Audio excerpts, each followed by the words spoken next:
Hi, boys and girls. This is Ms. Kathy. I'm so happy you've joined me today for another story just for you. Today's story is Who Got the Parrot?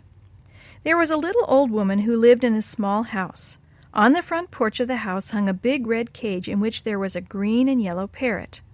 One day, Alice, Betty, and Catherine passed the house, and the old woman said to them, "Girls, wouldn't you like to have a parrot?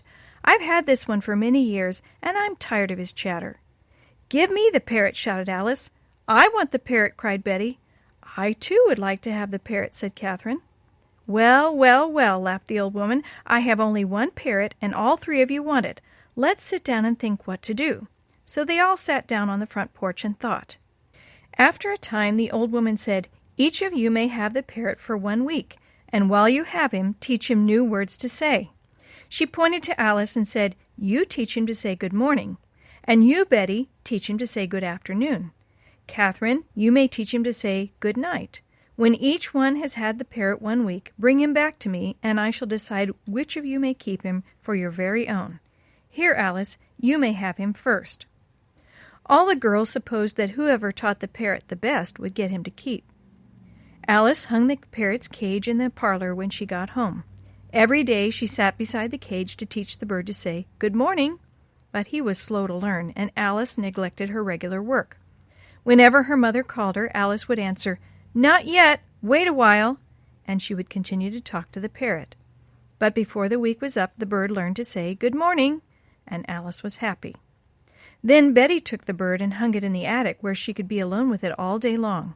Whenever her mother called, Betty answered, "Don't bother me," and before the week was over, she had taught the parrot to say very nicely, "Good afternoon."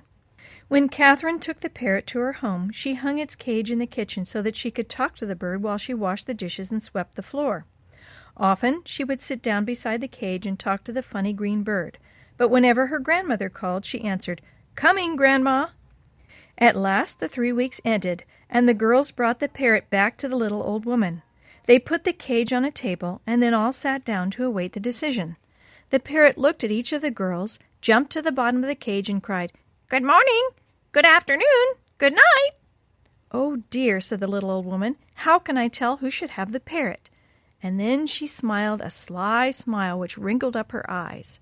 Suddenly she called, "Alice, Alice, Alice!" in just the same way she thought her mother had called Alice for her help. The old woman had no sooner called when the parrot opened his mouth and shrieked, "Not yet! Wait a while!" "Now whom do you suppose he heard say that?" exclaimed the old woman. Alice knew. Then the old woman called, "Betty, Betty, Betty!" and the parrot answered, "Don't bother me, don't bother me," in a harsh voice. But when the old woman called, "Catherine, Catherine, Catherine," the bird said softly, just like Catherine's voice, "Coming, Grandma." "Isn't he the smartest bird you ever saw?" cried Alice. "May I have him, please?" But the bird answered instead, "Not yet, wait a while." "You'll come home with me, won't you, pretty parrot?" pleaded Betty. "Don't bother me," said the parrot very harshly. "I'd like to take the dear thing home with me," said Catherine. The little old woman smiled, and the parrot flapped his wings and said sweetly, so it seemed to Catherine, "Coming, Grandma." "You see, girls," said the little old woman, "the parrot had made up his mind, and he answered you in the very words he heard you speak. So, Catherine, he must be yours." "Ha, ha, ha!" laughed the parrot, and he flapped his wings gaily as Catherine carried him away in his big red cage. The story you've heard today was first published as part of the Vacation Bible School program in the book God's World by the Review and Herald Publishing Association and the General Conference Sabbath School Department. If you are interested in any other products published by the Seventh-day Adventist Church, please visit AdventistBookCenter.com or call 1-800-765-6955.